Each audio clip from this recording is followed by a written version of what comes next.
10월 온가족 새벽기도회에 잘 나오셨습니다. 이 시간 하나님의 은혜를 사모하는 간절한 심령으로 나아가신 우리 모든 성도님들 되셨으면 좋겠습니다. 우리 함께 귀한 찬송으로 우리의 신앙을 고백하겠습니다. 찬송가 339장, 찬송가 339장 신앙의 고백으로 함께 찬송을 올려드립니다.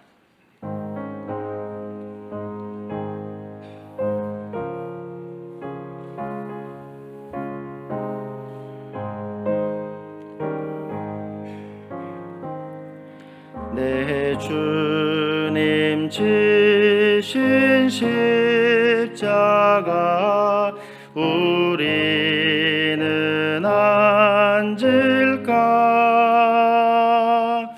네게나 있는 십자가 내게도 있도다. 내 몫에 태인 십자가 늘 지고 가리다. 그 면류관을 쓰려고 저 천국 가겠네. 저수정 같은 길에서 면류관 벗어서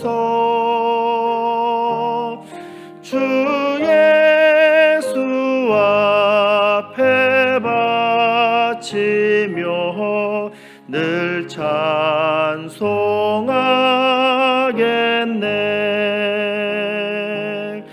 저 천사 소리 높여서 늘 찬송할 때에 그 좋은 노래 곡조가 참 아름답도다. 그 면류관도 귀하고 그 면류관도 귀하고 부활도 귀하다. 저 천사 내려 보내사 날 영접하소서.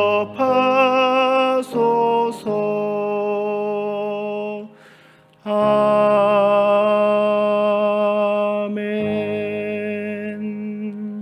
339장 이어서 찬송합니다. 찬송가 339장입니다.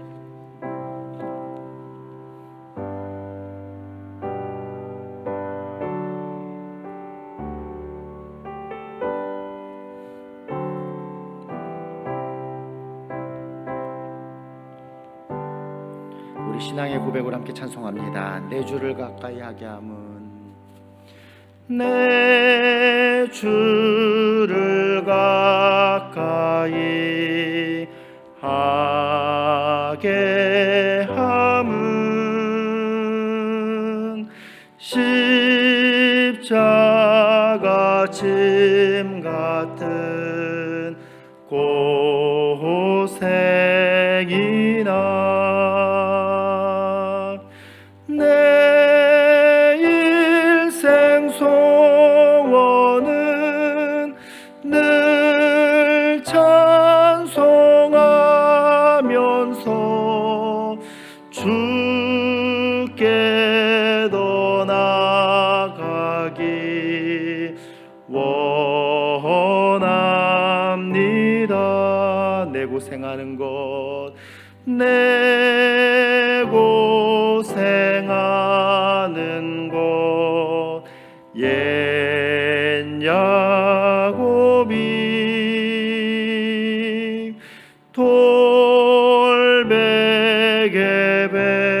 베고자 갔습니다.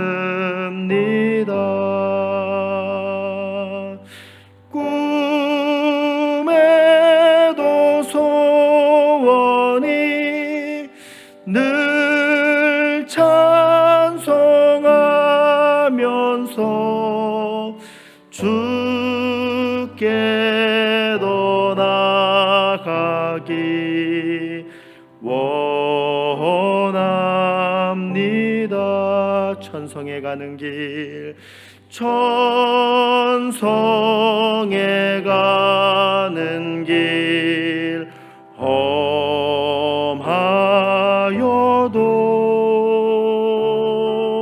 생명길 되나니 은혜로다. 천사 날 부르니 늘 찬송하면서 주께 더 나아가기 원합니다. 야곱이 잠깨어 야곱이 잠깨어 일어난 후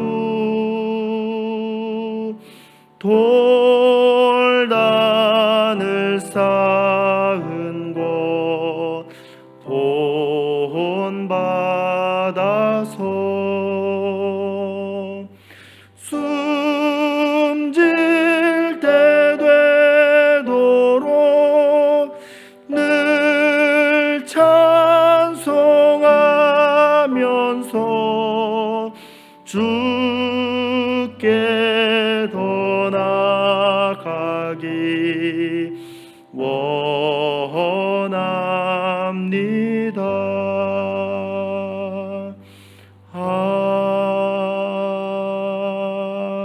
아멘. 이 시간 함께 기도하실 때에 우리가 방금 부른 찬양의 가사가 우리의 삶의 모습 되기를 다짐하며 기도하였으면 좋겠습니다. 내 일생 소원이 늘 찬송하면서 주께 더 나가기 원합니다. 하나님, 이와 같은 모습으로 날마다의 삶, 또 이번 한 달 10월 한 달도 주님께 더욱더 나아가는 한 달의 삶 될 수 있게 해주십시오. 또 그렇게 살아가겠습니다. 다짐하는 시간, 그와 같은 기도 제목으로 함께 기도하시고, 이 시간도 또 담임 목사님 통해서 귀한 말씀 주실 때에 우리를 깨닫게 하시고 돌이키게 하시고 바르게 세우시는 하나님의 은혜 가운데 주님께 더욱더 가까이 나아가는 복되고 은혜로운 시간 될 수 있게 달라고 우리 하나님의 은혜를 사모하며 함께 기도하는 시간 갖도록 하겠습니다. 기도합니다. 하나님, 감사합니다. 이 땅에서 우리의 삶을 또 하루하루 연장하여 주실 때 하나님께 더욱더 가까이 나아간다라고 하는 분명한 방향으로 또 합당한 모습으로 삶을 살아가게 하시니 감사합니다. 귀한 신앙 주셨사오니 이 신앙이 합당한 모습으로 살아있는 귀한 모습으로 날마다 주님께 더욱더 가까이 나아가는 사랑적으로 모든 성도들 되게 하여 주시옵소서. 10월을 시작하는 가족 새벽 기도회로 우리를 불러주셨사오니 이 은혜 자리에서 하나님께서 말씀을 통해서 주는 귀한 은혜 우리가 더욱더 세워지고 기회 합당한 모습으로 주님 앞에 나아가는 귀한 시간 되게 하여 주시옵소서.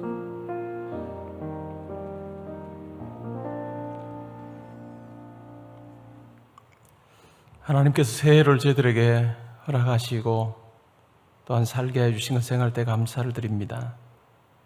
이제 4분의 3이 지나고 이제 마지막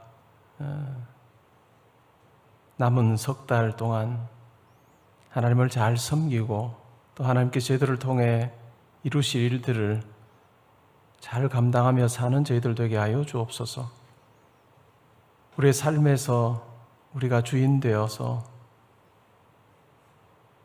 삶을 꾸려갈 수 있다고 생각하는 그 자신감을 내려놓게 하시고 변하는 세상 속에서 변하지 않는 하나님만 붙들고 믿음으로 달려가는 저희들 되게 하여 주옵소서. 하나님, 각 가정에 주님께서 주시는 평강이 있기를 원합니다.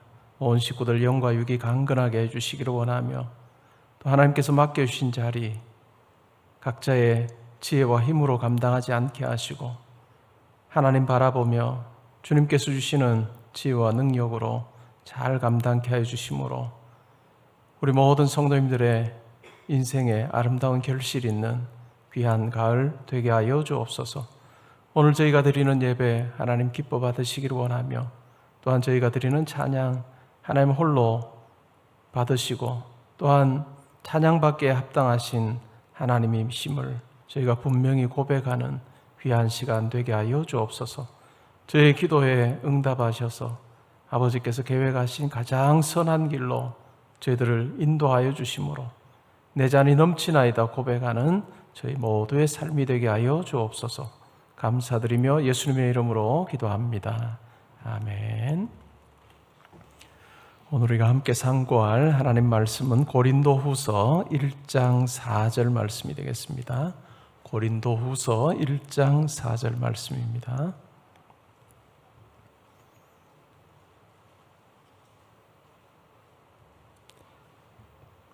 우리 한 목소리로 봉독하시겠습니다. 우리의 모든 환난 중에서 우리를 위로하사 우리로 하여금 하나님께 받는 위로로서 모든 환난 중에 있는 자들을 능히 위로하게 하시는 이시로다. 아멘. 하나님께 찬양 드리겠습니다.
오늘 읽은 말씀의 근거에서 환난 중에 위로하시는 하나님이라는 제목으로 말씀드리겠습니다. 꽤 출판된 지 꽤 시간이 경과한 책 중에 피로사회라고 하는 책이 있습니다. 독일에 있는 한국 철학자분이 쓴 책이죠. 그 책에서는 20세기에 있었던 사회 변화를 좀 다루고 있습니다. 20세기 중반까지라고 할까요? 꼭 이렇게 시기를 정하기는 어렵지만 그때까지만 해도 관습과 전통이라고 하는 것이 매우 중요한 것 같은 사회였습니다. 우리 한국 사회만 봐도 그러한 것 같아요. 20세기 한 중반까지는 관습이라든지 전통이 매우 중요한 사회였습니다. 다른 사람 눈이 굉장히 의식되는 사회였기도 하고요. 또 서로에 대해서 잘 아는, 이웃끼리 잘 아는 그와 같은 사회였습니다. 그러한 사회에서는 무엇을 해서는 안 돼라고 하는 그와 같은 것들이 참 중요하죠. 그러니까 나와 타인 사이에 부정성이라고 하는 것, 무엇을 해서는 안 돼라고 하는 것이 매우 중요합니다. 관습이 지배하는 사회에서는 대체적으로 이와 같이 하지 말아야 한다라고 하는 것이 굉장히 강조되죠. 우리가 복음서를 보아도 마찬가지입니다. 복음서를 우리가 읽을 때도 예수님 당시 사회가 사실은 관습이라고 하는 것, 다른 말로 하면 장로의 유전이라고 하는 것이 매우 중요했던 그와 같은 시대였습니다. 그래서 안식일을 잘 지켜야 된다. 안식일을 거룩하게 지키라라고 하는 것, 그와 같은 것을 그 계명, 율법을 지키려고 함에 있어서도 일하지 말아야 된다라고 하는 그 요소 때문에 무엇을 하면 안 돼라고 하는 것들이 참 많았던 그와 같은 사회이죠. 관습이 지배하는 사회에서는 그것을 어기는 자, 범법자가 되기도 하고요. 또 사회의 어떤 규율을 깨뜨리는 그와 같은 이탈자들이 발생합니다. 그런데 20세기 후반으로 가면서 사회의 어떤 양상이 좀 바뀝니다. 무엇을 하지 말아야 된다라고 하는 관습의 사회에서 이제는 무엇을 해야 하는, 굉장히 어떤 면에서 나와 타인 사이에 긍정성이 강조되는 그와 같은 시대로 바뀌게 됩니다. 나와 이웃 사이에 무엇을 해야 하는 그와 같은 사회, 이와 같은 사회에 사는 사회 구성원들의 경우에는 뭔가를 해야 한다라고 하는 그 강박관념 속에 삽니다. 그러면서 그것을 이루지 못할 때 가지게 되는 스트레스라든지 또 자괴감과 같은 것을 많이 경험하게 된다라고 하는 이야기입니다. 물론 이것이 꼭 정확한, 제가 드리는 이 말씀이 꼭 정확한 건 아닐지 몰라도 우리가 관습 사회에 살 때보다 이와 같이 긍정성을 이야기하는 이 시대에, 그와 같은 시대에 훨씬 더 사람들이 정신적으로 힘들어하고 아파하는 일들이 많아질 수밖에 없는 것이 실질적으로 사실인 것 같습니다. 근데 이와 같은 무언가를 하자라고 하는 그와 같은 긍정성을 이야기했던 그 사회에서 오늘날은 또 많이 급변하는 그와 같은 사회 속에서, 우리가 시대 속에서 우리가 살아갑니다. 어찌 보면 4차 산업혁명 시대를 우리가 보내면서 우리의 이때까지의 삶의 기반 자체가 다 흔들리는 경험을 합니다. 기반 자체가 다 흔들려서 이게 정말 가상의 그 어떤 현실이라고 하는 것, 이것이 정말 실제냐 아니냐라고 하는 부분까지 우리가 고민하게 되는 그 같은 시대를 우리가 살고 있는 것이죠. 4차 산업혁명, 내가 가지고 있지 않아도, 내가 뭔가 1차부터 3차까지만 해도 내가 무언가를 가지고 있어야, 그것을 잘 활용해야 결실을 얻는 이와 같은 사회 구조였지만 4차 산업혁명 시대에는 내가 꼭 소유하지 않아도 다른 누군가가 소유한 것들을 잘 활용해서도 어찌 보면 많은 결실을 거둘 수 있는 굉장히 달라진 삶의 토대와 기반 자체가 많이 달라진 그 같은 시대를 우리가 살고 있습니다. 그러면서 많은 사람들이 다 불안해하고 염려합니다. 왜냐하면 이전에 내가 살면서 가졌던 그 지식, 축적된 지식에서 나오는 지혜라고 하는 것이 새로운 시대에 대입을 해보니까 이게 별로 쓸모가 없구나. 변하는 세상에 나조차도 적응하지 못하는 그런 어쩔 줄 몰라함이라고 하는 것이 우리 모두에게 있는 것 같습니다. 변화의 속도는 정말 따라잡을 수 없을 정도로 그렇게 빨리 변하는 이 시대를 우리가 살고 있기 때문에 나의 미래가 어떠할까, 앞으로의 미래가 어떠할까라고 하는 그 전망 자체도 굉장히 불투명한 것 같은 시대를 우리가 살고 있습니다. 이러한 시대를 우리가 살면서도 여전히 기억해야 할 것은 하나님께서 우리 삶의 주관자 되신다라고 하는 것입니다. 성경은 이와 같은 시대의 변화, 많은 다양한 시대가 인간의 역사 속에 있을 것을 이야기했습니다.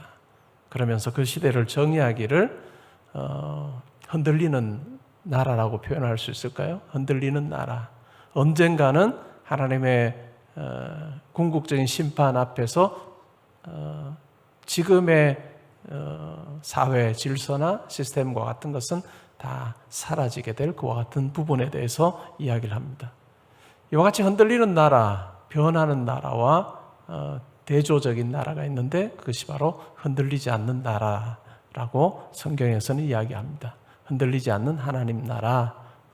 우리가 세상 살면서 그와 같은 하나님, 불변하시는 하나님을 의지하는 것, 그것은 참 중요한 것 같고, 또 변하는 세상 속에서 어쩔 줄 몰라 하는 나의 모습을 보면서도 변하지 아니할 영원한 하나님 나라를 바라보고 소망하며 달려가는 것은 참 의미가 있는 것 같습니다.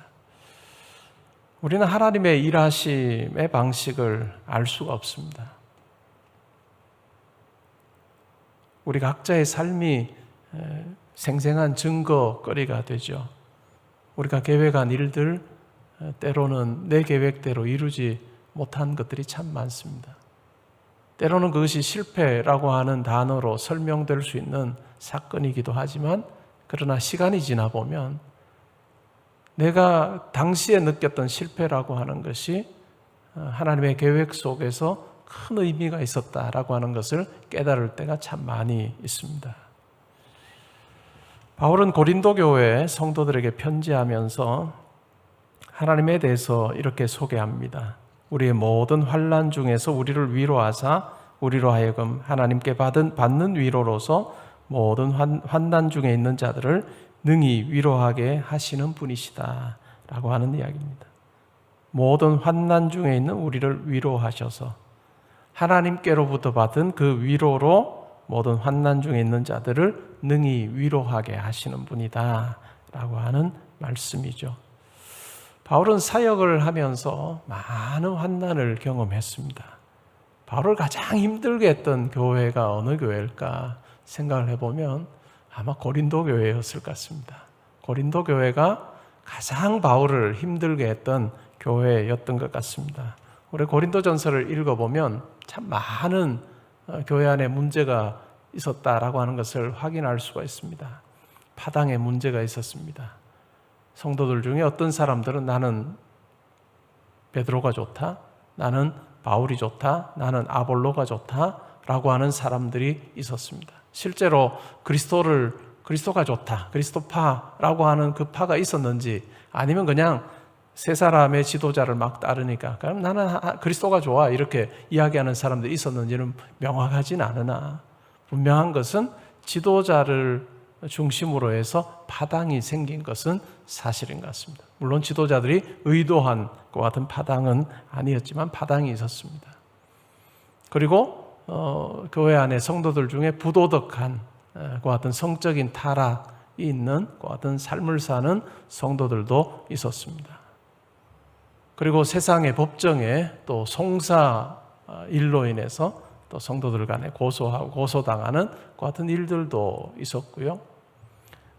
그리고 우상 제물에 대해서 어떻게 해야 되는가라고 하는 일로 생각이 나뉜 것 같은 성도들도 있었고, 교회 안에 부자도 있고 가난한 자도 있어서 성찬을 행할 때면 먼저 시간이 자유로웠던 부자들이 와서 준비해 온 그 떡과 포도주를 다 먹어버리고 일하고 돌아온 성도들이 성찬을 함께 행하기 위해서 오면 이미 그들은 다 취해 있는 그런 하나로서의 그리스도의 한 몸으로서의 성도의 그와 같은 모습이 깨어진 그와 같은 교회이기도 했습니다. 그리고 하나님께로부터 받은 성령의 은사가 다 달라서 생긴 지 얼마 되지 않은 교회 또한 믿은 지 얼마 되지 않은 성도여서 이 성령의 은사를 어떻게 사용해야 되는지에 대해서 알지 못했기 때문에 자기가 받은 은사가 가장 소중하다고 귀하다라고 주장하면서 그것이 예배의 자리에서 무질서한 형태로 표출되는 것 같은 영적인 부분에 있어서도 굉장히 열정적이었지만 그러나 아직 어린아이와 같은 상태에 머물러 있었던 것 같은 교회였습니다. 그리고 부활이라고 하는 것에 대해서도 생각이 다른 예수 그리스도의 부활 그리고 성도의 몸의 부활을 믿지 아니하는 자들이 교회 안에 있었던 그와 같은 교회, 굉장히 힘들 수밖에 없고 그와 같은 요소들을 다 담고 있는 교회에 바울이 편지를 쓰고 있습니다. 고린도전서 이전에 바울이 편지를 한번 쓴 것 같고요. 그 다음에 고린도전서가 아마 두 번째 편지일 것입니다. 그리고 세 번째 편지, 눈물의 편지라고 하는 편지를 바울이 한 번 더 씁니다. 그 눈물의 편지 속에서는 바울이 고린도를 방문했을 때 함께 성도들이 있는 곳에 갔을 때 어떤 한 사람이 일어나서 바울을 아주 강하게 비난을 합니다. 학자들은 그 사람이 아마 고린도전서에 나오는 아버지의 아내, 근데 실제 아내가 아니라 아마 첩이었던 것 같은데 그 아버지의 아내, 아버지가 죽고 나서 그 첩과 함께 살았던 그 사람이 아닐까라고 하는 추측을 합니다. 근데 그 사람이 많은 성도들이 있는 앞에서 바울을 강하게 공격하는 같은 일이 있었습니다. 근데 바울이 굉장히 섭섭했던 것은 그 사람을 아무도 말리지 않는 것입니다. 그래서 결국은 바울이 고린도를 급하게 떠나는 것 같은 일이 있습니다. 그리고 나서 눈물의 편지를 씁니다. 그리고 눈물의 편지를 전달했을 때 결국 바울의 이 눈물의 편지를 받고 세 번째 편지를 받고 고린도 교회 성도들이 바울의 뜻을 따라서 바울이 원하는 대로 교회를 깨끗하게 하고 또 성도들이 하지 말아야 될 것을 하지 않게 하는 이와 같은 일들을 사실은 하게 됩니다. 그리고 그것에 대해서 고마워하는 감사의 마음을 담은 편지, 그것이 바로 고린도후서입니다. 그래서 고린도후서는 어찌 보면 위로의 편지이기도 하고 감사의 편지이기도 한데 이 속에 바울의 개인적인 마음이 고스란히 드러나 있는 어찌 보면 목회의 어떤 아픔도 잘 담겨 있는 편지가 고린도후서라고 할 수 있습니다.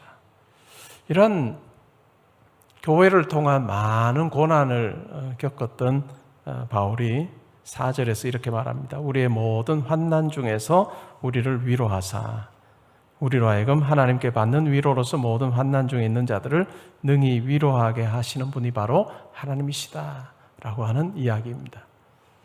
바울은 고린도 교회 성도들과 관련된 사역을 하면서 그는 많은 아픔을 경험했을 것입니다. 예수 그리스도의 십자가를 전하고 또 하나님에 대해서 증거한 이 복음 사역자로서의 삶을 살고 있는 그에게 돌아온 그와 같은 대가라고 할까요? 그것은 눈물로 정말 안타까워하고 애통해하게 하는 그와 같은 현실이었습니다.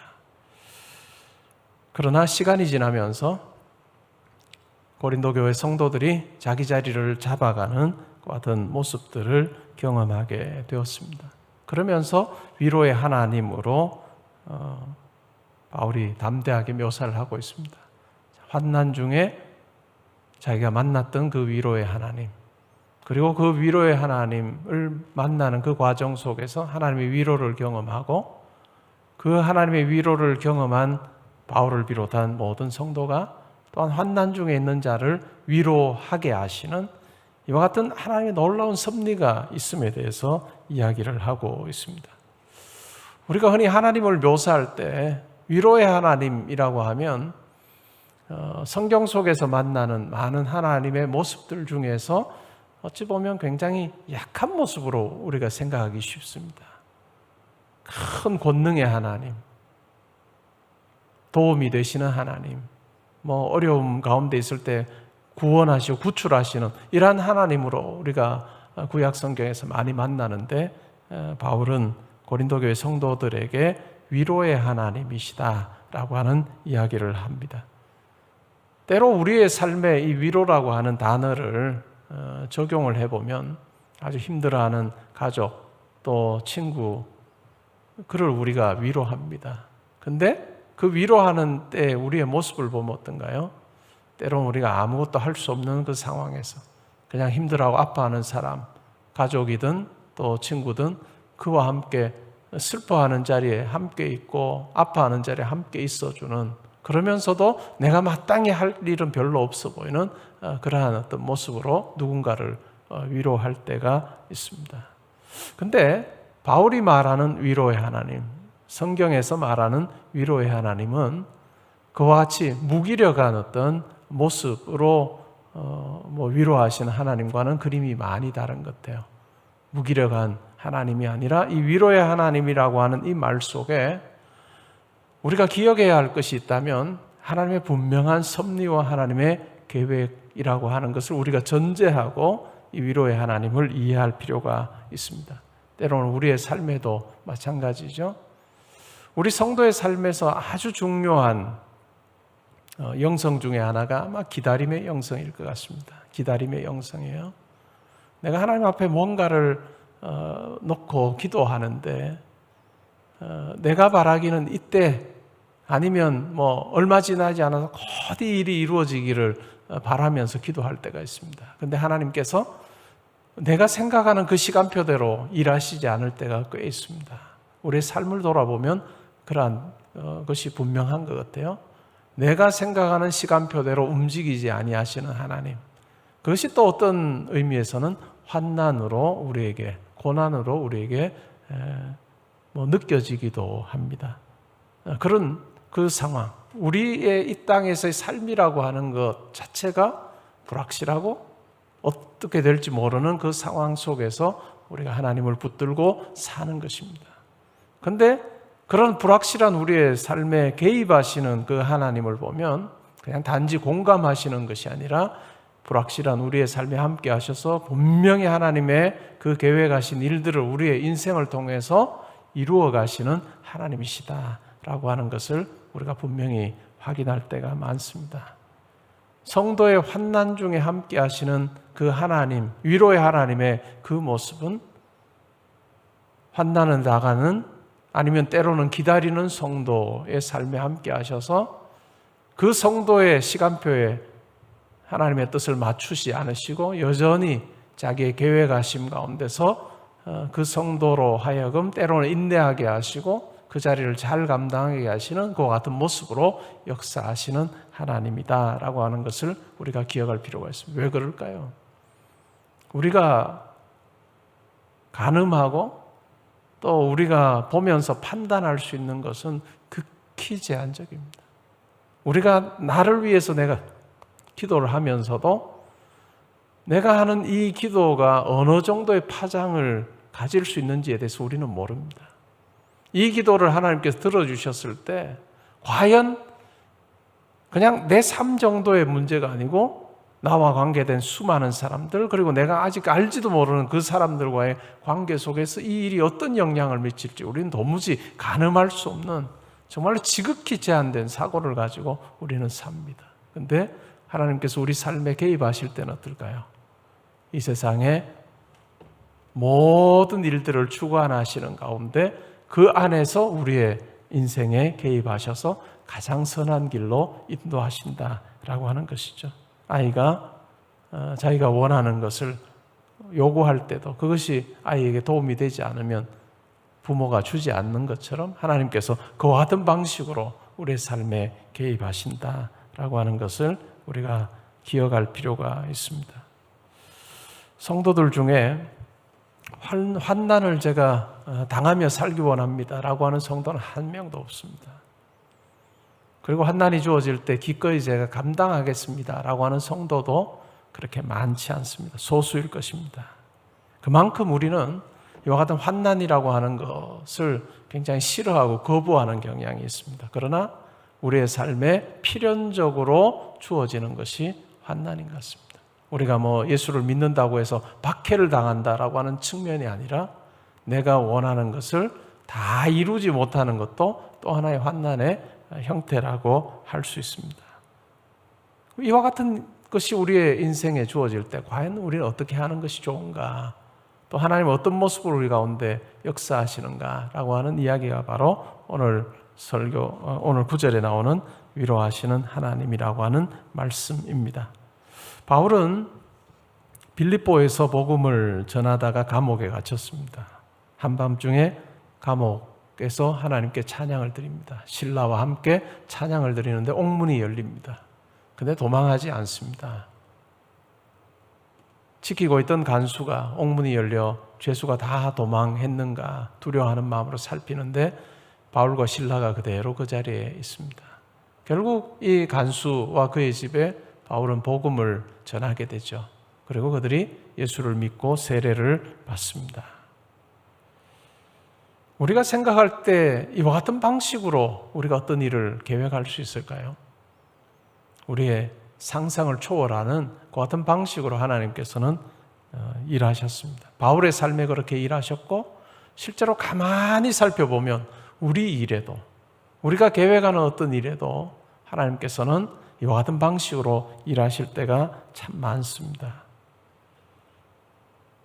감옥에 갇혀서 죄수의 모습으로 있지 않으면 간수에게 효과적으로 복음을 전할 수 있는 방법이 없다는 것을 아시는 하나님께서 바울의 삶을 그렇게 인도해 가시는 것입니다.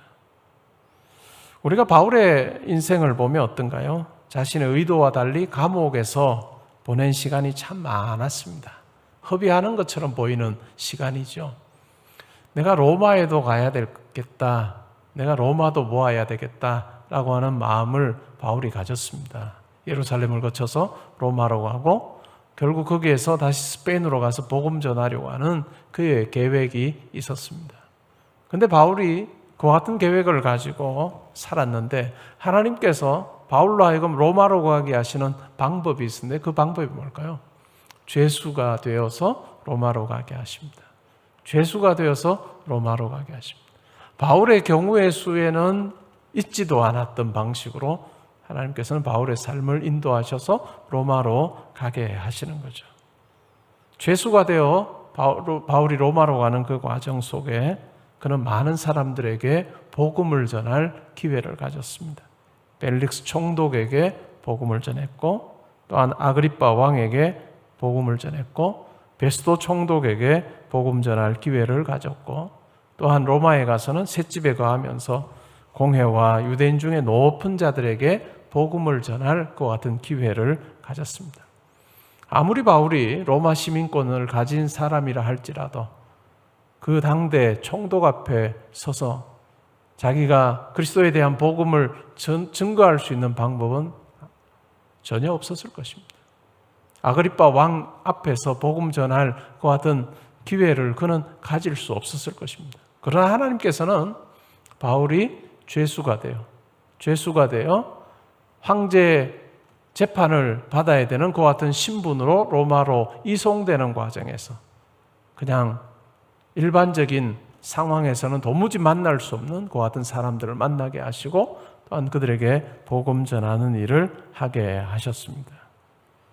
이와 같은 과정 속에 주님께서는 바울과 함께 하셨습니다. 바울이 겪는 환난이라고 묘사할 수 있는 이와 같은 일들 속에 주님이 함께 하셨다는 것입니다. 옥에 있는 바울에게 주님이 나타나서 곁에서 말씀하십니다. 담대하라, 내가 예루살렘에서 나의 일을 증언한 것 같이 로마에서도 증언하여야 하리라. 환난 중에 있는 바울을 위로하시는 주님, 이 주님의 위로의 내용을 보면 뭔가요? 그 속에 하나님의 뜻이라고 하는 것을 이야기하고 있는 것입니다. 우리 성도의 삶에서 위로하시는 하나님을 만나는 그것은 결코 우리 삶이 어디로 갈지 모르는, 물론 우리는 그러하지만, 그러나 하나님께서 위로의 하나님으로 우리 가운데 오실 때는 분명히 우리 인생에 하나님이 가지고 계시는 그 계획을 이루어 가시는 분으로서 바로 위로하고 계신다 하는 것을 우리가 기억할 필요가 있습니다. C.S. 루이스의 책 중에 스크루테이프의 편지라고 하는 책이 있습니다. 고참 악마가 신참 악마에게 그리스도인을 어떻게 유혹해야 되는가라고 하는 것을 가르쳐주는 그 내용을 이 책에 담고 있습니다. 고참 악마가 다음과 같이 말합니다. 속지 말거라. 우리의 주장이 가장 위협을 받을 때는 인간이 온 세상을 둘러봐도 어디에도 하나님의 흔적조차 찾을 수 없을 것 같고, 또 자기가 왜 버림받았는지 묻고 있으면서도 여전히 순종하고 있을 때라는 사실이다. 사탄의 이 속임수가 가장 잘 먹혀들지 않을 그 같은 상황이 언제인 줄 아느냐? 성도가 고난당하고 또 하나님의 모습을 전혀 발견할 수 없는 그 같은 상황으로 우리가 막 몰고 가서 성도가 그 같은 상황에 있을 때, 그때가 아니고, 그 같은 상황에서도 하나님의 흔적조차 찾을 수 없는 그 같은 상황에서도 자기가 왜 버림받았는지, 다르게 말하면 왜 지금 환난을 겪고 있는지 모르면서도 여전히 순종하고 있을 때, 그때가 바로 사탄이 우리에게, 마귀인 우리에게는 가장 위험한 때다라고 하는 이야기를 하고 있습니다. 우리의 삶에 대한 이야기를 하는 것 같습니다. 버림받은 것 같은 느낌에도 불구하고 믿음으로 행했던 많은 사람들의 이야기가 성경에 나옵니다. 아브라함, 하나님으로부터 약속을 받습니다. 75세쯤에 약속을 받았나요? 그리고 100세가 될 때까지 그는 기다립니다. 다른 말로 하면 환난이라고 하는 말로 우리가 묘사할 수 있지만, 그러나 그 과정 속에도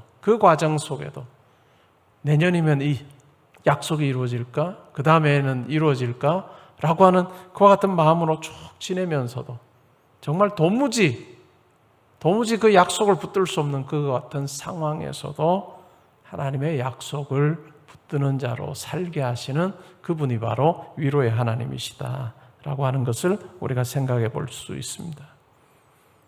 우리가 성경을 읽어보면 요셉이라고 하는 인물도 마찬가지입니다. 아버지 집에서 사랑받는 아들로 살다가 형들의 시기로 말미암아 애굽의 종으로 팔려간 그의 정말 힘든 그와 같은 삶이죠. 말도 안 되는 그와 같은 삶입니다. 노예로 팔려가서 열심히 일하여서 인정받는 그런 삶을 살았지만, 그러나 그 집의 여주인의 그와 같은 유혹을 뿌리쳤을 때 그에게 주어진 그와 같은 삶은 감옥에 갇히는 것이었습니다. 감옥에 갇혀서 허비하는 것 같은 삶이었지만, 하나님께서는 신기한 방법으로 국무총리가 될 수 있는 그 나이가 되었을 때 하나님께서는 요셉을 기적적인 방법으로 감옥에서 나오게 하시고 애굽을 통치하는 자 두 번째 자리에 세우셨습니다.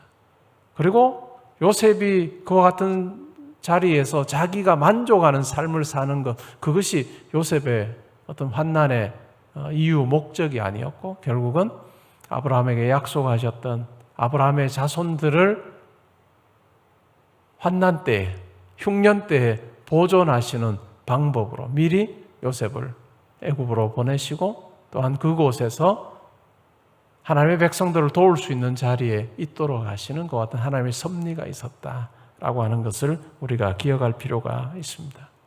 우리의 환난의 자리에서 우리가 꼭 기억해야 될 것은 무엇일 것 같습니까? 환난에 내가 어떻게 될 건가?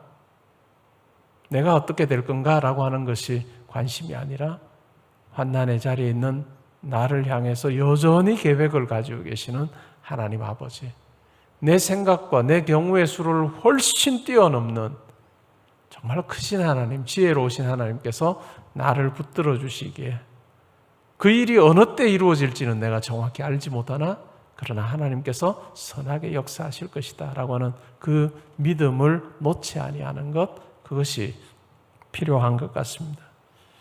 우리를 죄에서 구원하신 예수님의 이 땅에서의 삶을 보아도 그러합니다. 십자가를 지시기 전에 예수님의 모습이 어땠습니까? 나의 하나님 어찌하여 나를 버리셨나이까? 라고 그렇게 부르짖었습니다. 그러나 분명한 것은 고난당하는 주님과 하나님께서 함께 하셨다라고 하는 사실입니다.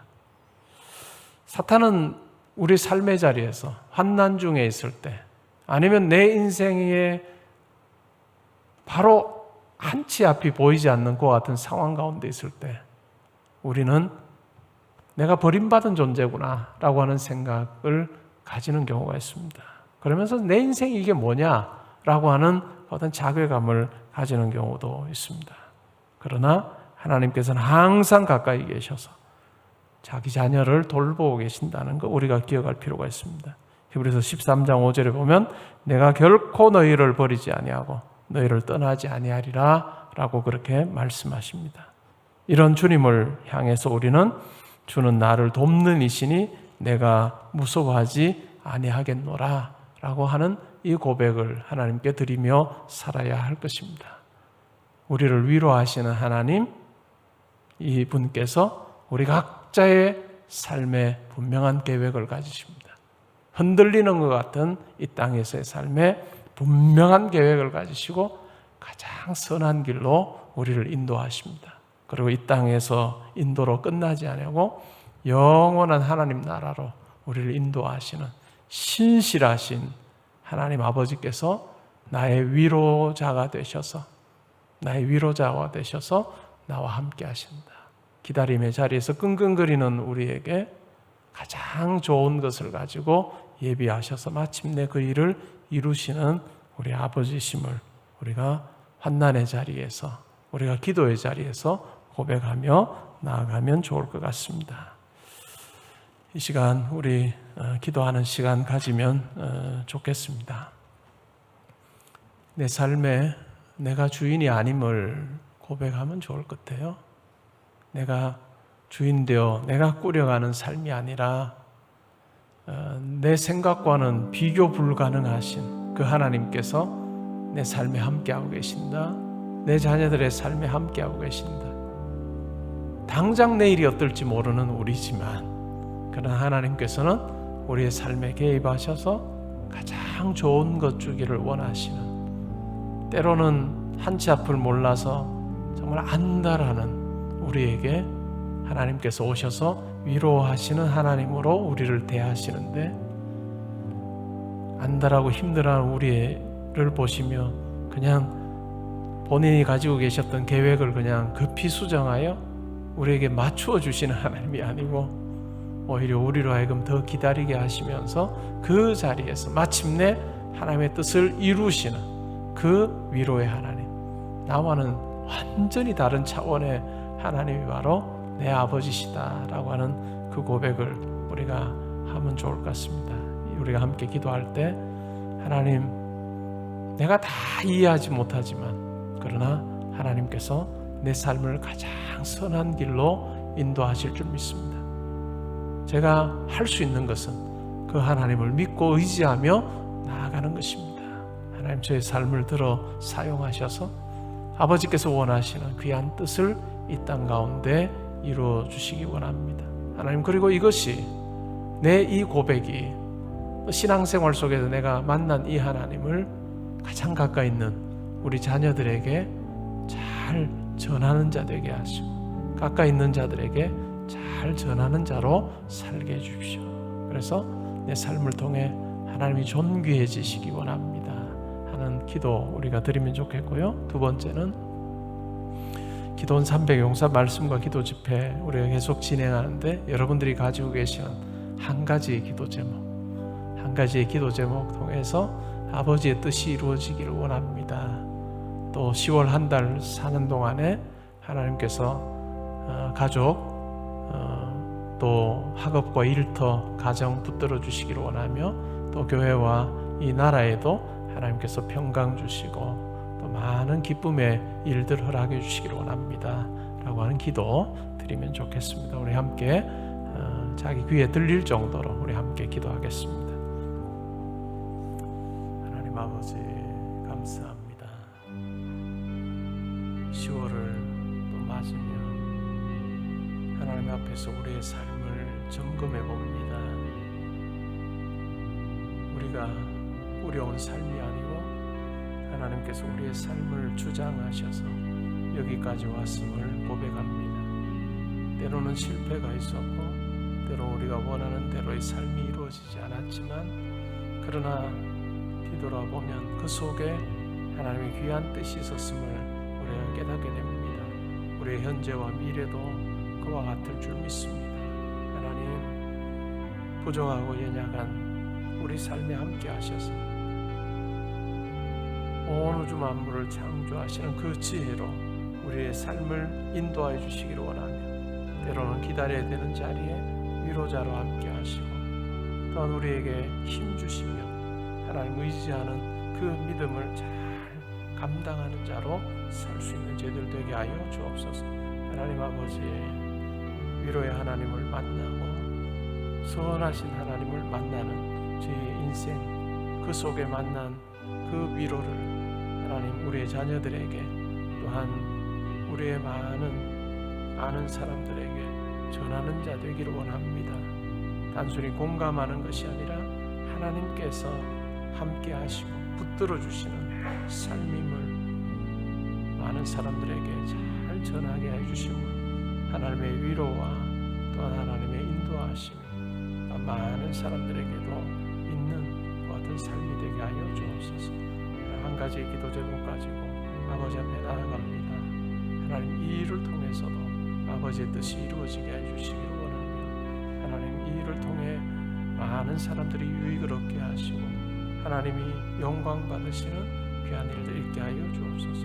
하나님, 10월 한 달 사는 동안에 우리 모든 성도님들 영과 유익이 강건하게 해주시기를 원하며 또한 기다림의 자리에 있는 우리 성도님들에게 하나님 위로하신 하나님이 함께 하셔서 믿음이 흔들리지 않게 하여 주시기를 원합니다. 계획을 가지고 달려가는 우리 모든 자녀들의 삶에 함께 하시고 학업의 현장에 함께 해주시기를 원하며 일터에 함께 해주시고 하나님 교회의 한 달의 삶에도 함께 해주셔서 정말 평강으로 인도하시고 또 하나님의 마음에 합한 많은 일들 감당하고 또한 기도하며 나아가는 교회 되게 해주시기 원하며 하나님 이 나라와 하나님 이 사회 그리고 세계 많은 곳곳에 있는 많은 선교사님들과 또한 이 땅 위에 하나님께서 함께 하시는 놀라운 섭리의 손길이 풍성한 한 달 될 수 있도록 주여 함께하여 주옵소서.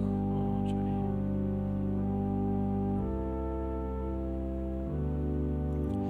하나님 아버지 감사합니다. 10월을 맞으며 위로의 하나님을 저희가 묵상했습니다. 우리와는 비교할 수 없는 크신 하나님께서 계획을 가지시고 우리의 삶의 자리에 함께 하셔서 환난 가운데 우리로 하여금 이기게 하시고 또한 믿음으로 승리하게 하실 뿐만 아니라 그 환난의 그 자리를 통해 하나님의 귀한 뜻이 이루어지게 하시는 전능의 하나님 아버지심을 우리가 분명히 믿으며 믿음으로 아버지 하나님 붙들고 나아가는 저희들 되게 하여 주옵소서. 하나님, 한 가지의 기도 소원으로 아버지 앞에 나아갑니다. 하나님, 우리가 구하는 것이나 바라는 것이나 꿈꾸는 것보다 더 넘치도록 하시는 하나님께서 함께하여 주셔서 우리의 한 가지의 소원, 하나님의 뜻 안에서 아름답게 이루어지게 하여 주심으로 많은 사람들이 유익을 얻게 하시고 또한 하나님께서 영광 받으시는 귀한 일들 되게 하여 주옵소서. 그리고 그 과정 속에 우리의 심령이 기뻐하고 즐거워하며 아버지 앞에서 뛰노는 놀라운 역사 허락하여 주옵소서. 하나님, 10월 한 달 동안 하나님 가정을 붙들어 주시고 또한 교회를 붙들어 주시고 이 나라와 이 민족을 붙들어 주시고 정말 세계 열방 가운데 함께해 주셔서 하나님의 위로의 손길과 섭리의 손길이 아주 선명하게 드러나는 귀한 복된 한 달 되게 해 주시기를 원하며 우리 개개인의 삶에 결실의 가을을 맞아 정말로 만족감이 있고 감사가 더욱더 충만한 그 같은 10월 한 달 되게 하여 주옵소서.